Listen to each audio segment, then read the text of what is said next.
Well, it couldn't happen to a better bunch of folks out there. Those crazy Hollywood writers and those crazy Hollywood corporations, they're just all stuck. Nobody wants to work. I hate it for them, don't you? And worst of all, they've driven the franchises into the ground. That means that this is about the worst time for this sort of thing to happen. Now, an entirely new union is beginning to ponder the idea of going on strike. How much is this thing costing? And does it actually come down to artificial intelligence? We'll explain it all right now.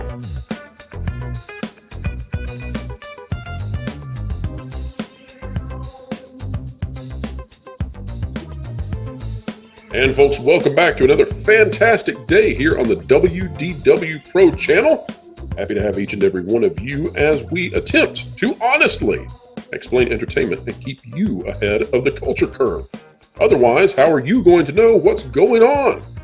And to help me do that is Valiant Renegade, friend of the channel, and often on the Pro Show. I think he's going to try and stop by later today if he can make it. But Valiant, you are going to watch a major film today as well, correct?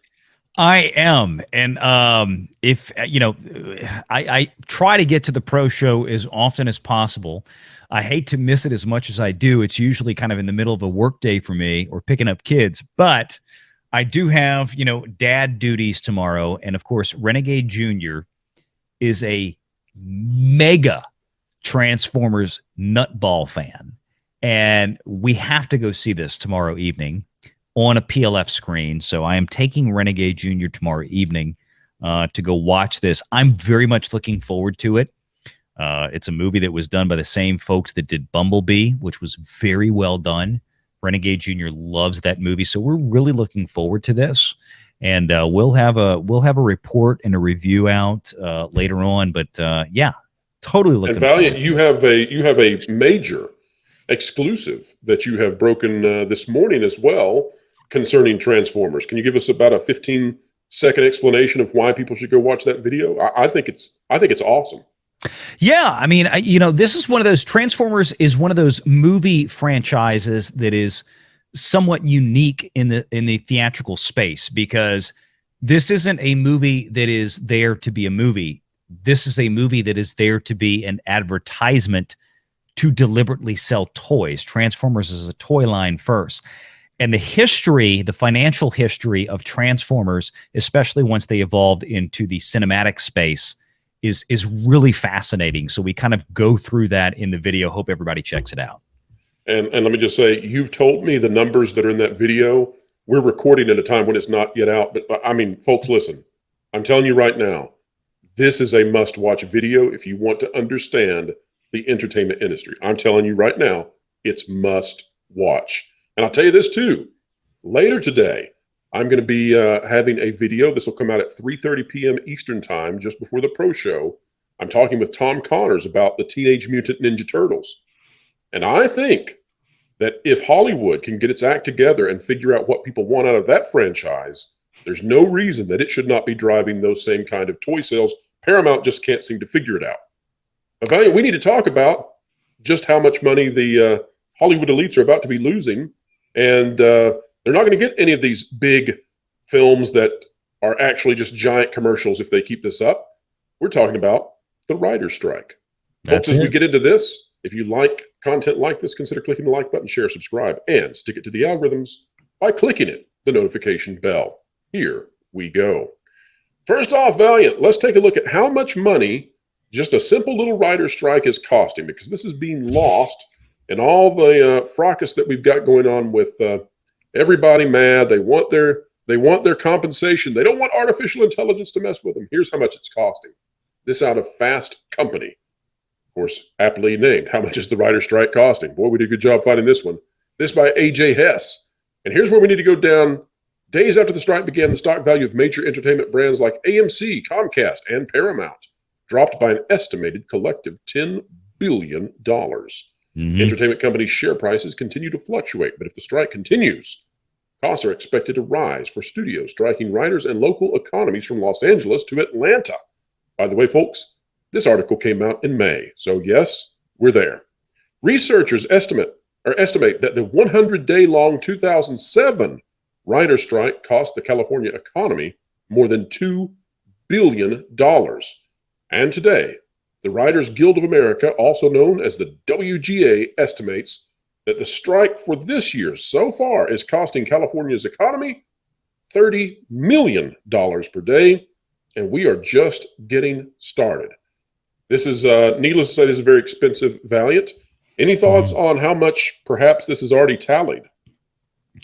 It's hard to say at this point, right? Because it's so spread out. You've got streaming, you've got theatrical production, you've got studios that still operate largely in California. But, to give some deference to that article, obviously the landscape of how movies are produced today in 2023, radically different than 2007. So there's really no comparing. As they said in there, from California to Georgia, that's the big difference, right? In 2007, most of these productions were still being done in California, at least in terms of a pro rata basis or a per capita basis. Much more of this was weighted into California. Nowadays, this is why we see, and you and I have covered this ad nauseum, so many of these productions are being done in other areas. They're being done in Canada more now than in 2007. They're being done in the UK more now than in 2007. They're being done in places like Georgia and Louisiana more than in 2007. So all of that plays into a factor. Now, of course, where the writing is being done, I don't know all the WGA rules. Our friends like Script Doctor and Paul Chatto can speak more eloquently on that nature than can I. But from a financial perspective, I mean, this is branched out into affecting productions almost at every level of production, and even to productions that are already principally filming right now. They're trying to shut those down as well. So a little bit different game at this point. It's interesting to see, but I mean, I couldn't even begin to put a figure on this because we just don't know how far this is going to stretch out. I think the actual cost is going to be something that we can only determine after the strike has ended. You make a great point about how much this is spread out now. So it's not just harming the California economy. That is estimated to be $30 million by the WGA. Who knows if that's true? But that's not even close to the full extent of where the damage is being done. Right. I don't know when the last time is that you drove the I-75 interstate through Atlanta, but that city has grown in the last decade. It's insane. Big time. And so many other places have as well, off of the film industry, looking for lower tax sanctuaries. Now, the other thing that's interesting to me is that lost in this often is the number of people who have nothing to do with writing, who are currently sitting on the sidelines. We're talking about the caterers. We're talking about the people who handle the equipment for film. We're talking about the camera operators, et cetera. And even these CGI studios now are going to begin running out of content as these writers are not coming back. But it's going to get worse, apparently, Valiant, and we need to hop in from, that was, of course, an article from May discussing the potential cost. Now we need to talk about the real cost. And I've called this now the Hollywood apocalypse, and particularly I'm doing that because Hollywood has largely ground many of their franchises into the ground, and I'm specifically thinking about Disney right now. Star Wars is down and out. You've got Marvel struggling. Yep. You have Pixar on the ropes. And at the same time that they're looking at all of this, this is the time when now SAG-AFTRA, that contract, talks officially begin following astounding strike authorization vote. In other words, a huge group of people now, all associated with the motion picture, television, streaming, etc., they're now ready to join the writers in going on strike. This is an article by David Robb out of Deadline. I'll read just a couple of paragraphs, and then we'll discuss this, because this really, depending on how long this goes, this gets very bad, and it essentially could bring everything entertainment-wise in terms of filming to an absolute halt. Mm-hmm. We're not currently at a full-on industry halt, but we're really close. We're getting there. Yeah. SAG-AFTRA and the studios have begun negotiations for a new film and TV contract. The talks, which got underway Wednesday morning at the Sherman Oaks offices of the studio's reps, the Alliance of Motion Picture and Television Producers, come 2 days after the Guild's members voted 97.9% in favor of authorizing a strike if an acceptable deal isn't reached by the end of the month. The negotiations, which are being held under a media blackout, also come the day after the Directors Guild National Board unanimously approved the DGA's own new contract with the AMPTP, and on the 37th day of the Writers Guild strike. So 2 out of the 3 seem to be headed towards a long-term strike. One has come to a conclusion that will help out with Hollywood. Mm-hmm. It goes on to talk about what that means for the industry, et cetera. Now, just to give you an idea, Valiant, of what all this is meaning, I've been talking with a source, somebody who had been describing to me the Nintendo Cinematic Universe. We broke it exclusively here on this channel. Apparently, there is no work being done right now on the Zelda movie because it had not yet passed all of its writing phase. And so, that's put the entire NCU on hold. There's nothing happening right now. And I suspect that many other properties are sort of in that same situation.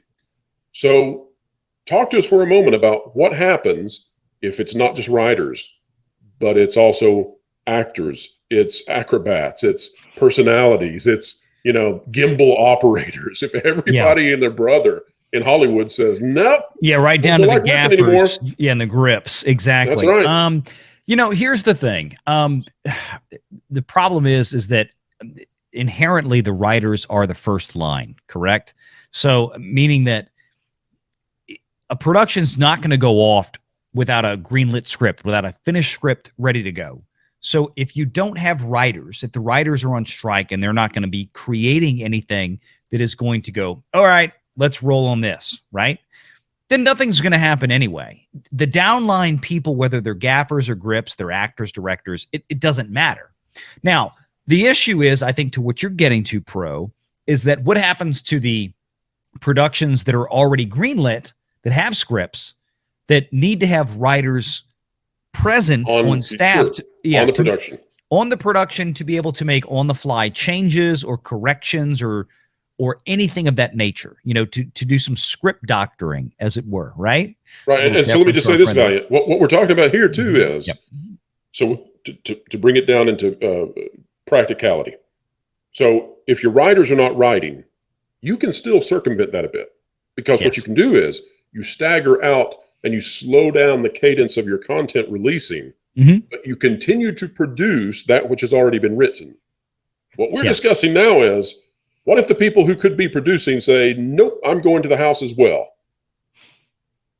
That's the problem, right? Is that if they all fall in line, and there is, unfortunately, there are certain laws in California which are very favorable to these unions and guilds, unfortunately, for the largesse of the economy, that if 2 or more people stand together, it constitutes a picket line.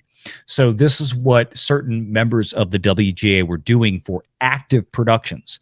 And so you can do a dinner date as well, Valiant, and form your own picket line as you dine on your deviled crab and whatever you would like. If 2 members of the WGA walk out with signs after they have dinner and drinks, and they just hold up a sign and stand in front of an active production, meaning something that is in principal photography on the corner of the street, they can constitute a picket line, and then members of other unions, not from the WGA, can refuse to cross as solidarity and cause, and this is what they've actively been trying to do, especially in California, where productions are going on location out there and other places.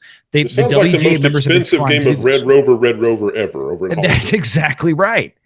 So yes, it can cause big problems. They've already had productions that have had to seize or pause or things like this, because this is what's been going on. There's articles about this on the internet. Y'all can, in the chat or watching this video, can look those up.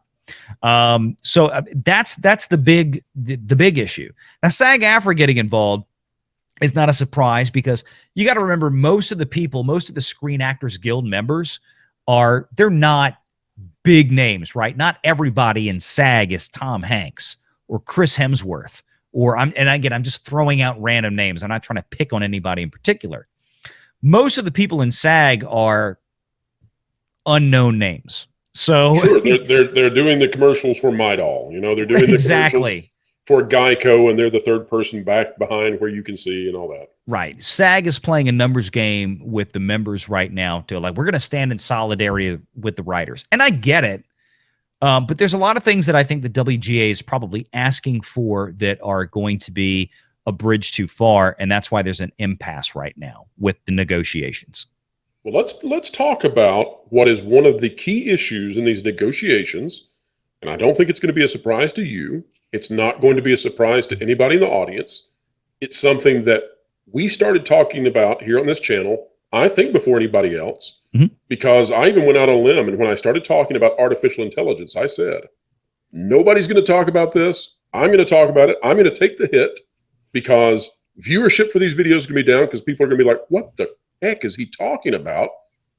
But let's take a look now from THR. This by Katie Kilkenny. Amid writer strike, Hollywood's next big question may be, is SAG-AFTRA next? Well, if we scroll down here into this article, the highlighted, SAG-AFTRA has signaled that its proposal on AI may be a sticking point, telling members that the companies have not shown a desire to take our members' basic rights to our own voices and likenesses seriously.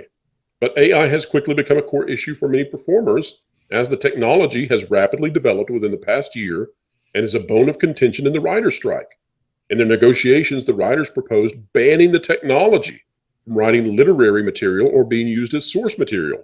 The companies allegedly responded by offering annual meetings on developing technology, a response that raised hackles. But here's the thing, Valiant. You can't stop it. And they're trying to stop it, but this is a train that you cannot stop. Because if you stop it in the West, let's say that, it's not even just the United States. Let's say they can stop it in France. They can stop it in the UK. They can't stop it in China. And so this will go forward with entertainment, and the companies, the studios, have no choice. And it seems to me that this is a complete impasse.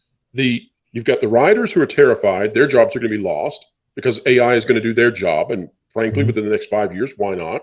You've got major directors saying that films will be completely done in AI within the next 2 years. You now have all of these various jobs across Hollywood saying, hey, this is going to run us out of business because you're going to take our likenesses, you're going to take our voices, you're going to take everything and generate, characters on screen without us. And I don't see a solution here. So putting that aside for a moment, who has the leverage, do you believe, in terms of who can hold out? Because, again, I don't see a solution. So I think it comes down to who can hold out the longest. Who do you think can manage it? Well, if you want to simplify things and break it down to the two sides, right? You want to say where the studio side or the individual writer side. Just as a simple matter of economic power, the studios could probably hold out longer. Now, for years, probably, right? Yeah. I mean, that would be the apocalypse, which is what we're saying now. But yeah, theoretically, because and let's break that down. And this is my point. If you're a Warner Brothers or a Paramount, for example, you're probably far more vulnerable, right? Because you're pure studio plays. Warner Brothers and Paramount are movie studios, they're streaming services, they're broadband delivery via cable, satellite, what have you. That's what they do. That's all they are. They depend on a constant pipeline of production. The flip side to that coin, of course, on the big side is Comcast Universal and the Walt Disney Company. The Walt Disney Company and Comcast Universal, their bread is buttered with things other than film production and television production. ESPN and live sports, the writer strike don't matter. Well, your internet and cable TV bill for Comcast, writer strike doesn't matter. Their bread is still buttered, Disney and Comcast. So there's a dichotomy there within that macro environment of the studios. And that has to be realized by people out there to how the dynamics of this could actually play out over time. But for guys like Paramount and Warner Brothers, they're much more of what we call a pure play in the financial world. They're a pure studio play. But then that is also reflected on the other side as well. You've got the A-list celebrities. They're sitting on mountains of cash. Yep. You also have far more individuals who their bank account's already drained. They've already used their stimmy checks, and they're having to take out loans to stay afloat while they are serving tables on the side to, manage this. So it seems to me that both sides have people who can hold out for a very long time. And they also have individuals who they're already in the red. Yeah. And I don't think writers are ever going to be able to. And this is where I think their demands are a bridge too far. With all due respect to the Writers Guild, trying to say that studios, we want to ban the usage of Chat GPT, for example, or AI. It's never going to happen. You can't the studios do that. Can't. And this is the problem with unions, right? At the end of the day, unions or guilds in this case, they never want to actually be competitive in that standpoint. They just want to use their leverage to eliminate competition. If your job can be replaced, or quite frankly, in many cases with Hollywood writers these days, improved upon by using artificial intelligence or a computer. By the way, if you don't believe me, go look at any Wendy's or McDonald's right now where your order is taken by an iPad instead of an actual person. That's what we're talking about, right? This reminds me of, this is like if a union of mechanics came out and said, we're not going to allow you to use power tools. Like you'll have your lunch eaten the minute that you try to accept that by whoever says no. Yeah. I mean, that's not going to fly. The best thing that the writers and the Writers Guild could do at this point is to engender themselves to these studios by saying, look, computers can't possibly replace the quality that we can produce as real human beings. Now, of course, the largesse of products that have come out from Hollywood in the last few years effectively negates that argument. Well, I'm not saying everybody. I'm not saying everybody. This such a horrible time for them to be doing this. Exactly. We've just come out of the pandemic. Yeah. They have largely driven these franchises into the ground. I mean, they are having to pillage franchises out of Japan now to find stuff that is not damaged in the public's view. They have misjudged where we are as a culture, clearly, with all of this marketing. What would you say? Chaos now, with companies terrified of what they're going to put out there. I can't imagine a worse time for Hollywood, for the industry, for this to be happening, and yet it is. Where do you think we come out of this? I think a lot of the financial terms will largely be agreed to. Now, I don't like some of these terms where the Writers Guild is dictating that studios have to have extra writers on staff at all times, paying 8 writers for a series of this size, even when it goes into principal photography after the scripts are done and all this. I don't think that kind of content. Yeah, it just means the studio is going to say, "Well, screw that. We'll do 2 shows instead of 4." Exactly. That's how it always works. And I go back to that's why I brought up the McDonald's and Wendy's thing earlier. You want $15 an hour? Nope, no problem. We're going to cut half of our staff and replace them with iPads. Yeah, there you go. Yeah, absolutely. So, I mean, the same thing is going to happen to writers, because at the end of the day, the free market is going to win.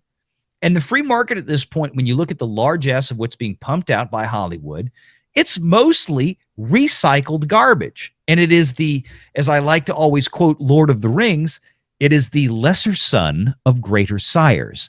And I'm talking about movies and IPs that came out 20, 30, 40, 50 years ago, that they're just rehashing at this point. That's all Disney is doing nowadays. You and I both covered an article recently where the person who is principally in charge of live action recreations at Disney just basically went in there and said, yeah, that's all we're here to do. And none of his original content has ever actually made any real money. It's just him rechurning old Disney products, because the talent pool, not just at Disney, but unfortunately by Hollywood in large, is bereft of life at this point. It is an empty pool. It is a dry well. There are still some talent out there, no question. People like Taylor Sheridan are geniuses at this point, beyond levels of comprehension compared to the rest of Hollywood. The Duffer Brothers have to be in that conversation. Yeah. There are others. There's a few small examples, but compared to the large scale, it's dry. Yep. So that brings us then to, I think, our final point of discussion here, Valiant. Mm-hmm. Before the video, you and I were discussing the viewership that Tucker Carlson has picked up in his very first episode of whatever this thing is he's doing on Twitter. Incredible. At this time, it's looking like it's about 70 million. Now, you and I also discussed it probably isn't 70 million that he's got in terms of views. That's impressions. That's how many people saw the tweet. As of the time we saw the numbers, yeah. But if it's 10%, then he's exploding. He's doubled his average Fox viewership, right, at 10%. And so here's what we have to then begin pondering. We've never seen a platform like Twitter, really. It has the infrastructure in place, it has the population in place, and now it's offering what seems to be unfettered free speech. So long as it's legal, it's allowed. Mm-hmm. Now, that opens the floodgates where it doesn't just have to be a cable news show that migrates there. You can have animated shows coming out of somebody's garage, and they don't have to jump through all the hoops that YouTube puts in front of them. You can have people doing sitcoms out of any location in the world. And if it's really good and it catches on and it takes off trending, this will empower the populace far beyond Hollywood. And it could ultimately create a very real influence throughout the industry away from the corporate power structures and into individual hands. How much do you think companies should be afraid of Twitter? Very. I mean, and this is why they can't stand people like Elon Musk, right? He is upsetting the apple cart. We had everything the way we wanted it. We had control of this. We had control of that. Everybody was in their own place, and it was all directed by this conglomerate of a few people or a few companies that could dictate terms basically regarding free speech to America. And then Elon came in. And I'm not here to say that Elon is the end-all, be-all god of free speech. I hope that he winds up being a champion continuously for that, right? He's about all proponents of free speech have at this point. Right, exactly. But we can say that the reason he is being attacked as much as he is, okay, and I don't want to make the comparison necessarily, but there's a reason why certain former presidents were attacked as much as they were in the public specter. And that's because the powers that be, they don't like somebody coming in upsetting their apple cart. I mean, I remember the days of just maybe 10 years ago, maybe not even quite that long ago, when the big news media companies were really like, they were getting so publicly frustrated that they were basically making these temper tantrums during nightly news reports because people were now going to places like YouTube and other alternative media outlets to get news. They weren't going to the big three anymore on broadcast TV. They weren't going to CNN or even Fox or MSNBC or anybody. They were going to Joe Blow was making a comment on his YouTube channel, about the news of the day. And they were getting more hits than some of these. That's what they can't stand.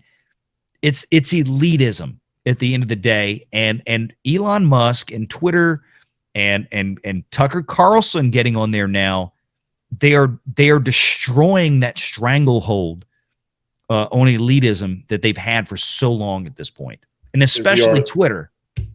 That is why these studios are stuck, because if they succumb and they say, okay, no artificial intelligence, then somebody in their garage in Oklahoma or South Dakota or Pennsylvania or wherever you'd like, somebody.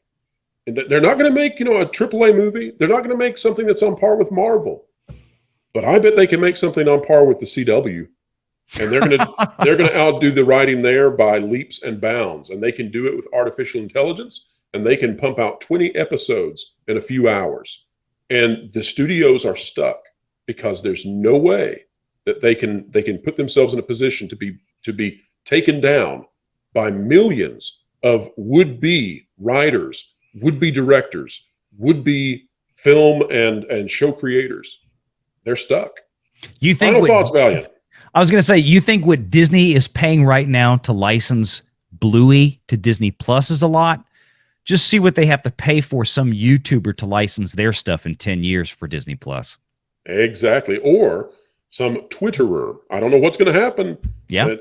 Musk wants to create an all-encompassing app called X. We'll see how it goes. I would not count him out. The man who sends rockets up and back down and who plans to go to Mars, well, maybe he can do it. We'll have to wait and see. Well, Valiant, thank you so much for being here. Are you still on the internet? Still on the internet, doing stuff and things on YouTube Still and got a Twitter channel? and other places. Still got a channel. You got 2 channels? I got 2 channels. You're going to have 3 channels? I got Why 3 don't you channels. do 4? We're being lazy, man. Maybe 5 or 6. All right. Sorry. At that point, we'll count you as a YouTuber. All right, Valiant. Thank you for being here, folks. You can find Valiant if you click on that little link down in the description below. If you like content like this, consider clicking the like button, share, subscribe, and stick it to the algorithms. When you click it, we're talking about the notification bell. The conversation here has ended, but it begins now with all of you. We covet your comments, so drop one down below. The Pro Show, Thursdays, 5 to 7 Eastern Time in the evenings. Join us and an expert list of panelists ready to explain entertainment and keep you ahead of the culture curve. Wherever you are, whatever you're doing, keep learning, keep growing, and keep having fun. I just found out to get WDW Pro's information. Where he gets his sources. I can't believe he uses... Wilton! What? We got a job to do. It's easy to hack into WDW Pro's computer. You're kidding me. That's awesome. You know where you have stuff? Yeah, just Jonas Campbell told me. Sweet. Said Pro underpaid him or something. A few minutes later.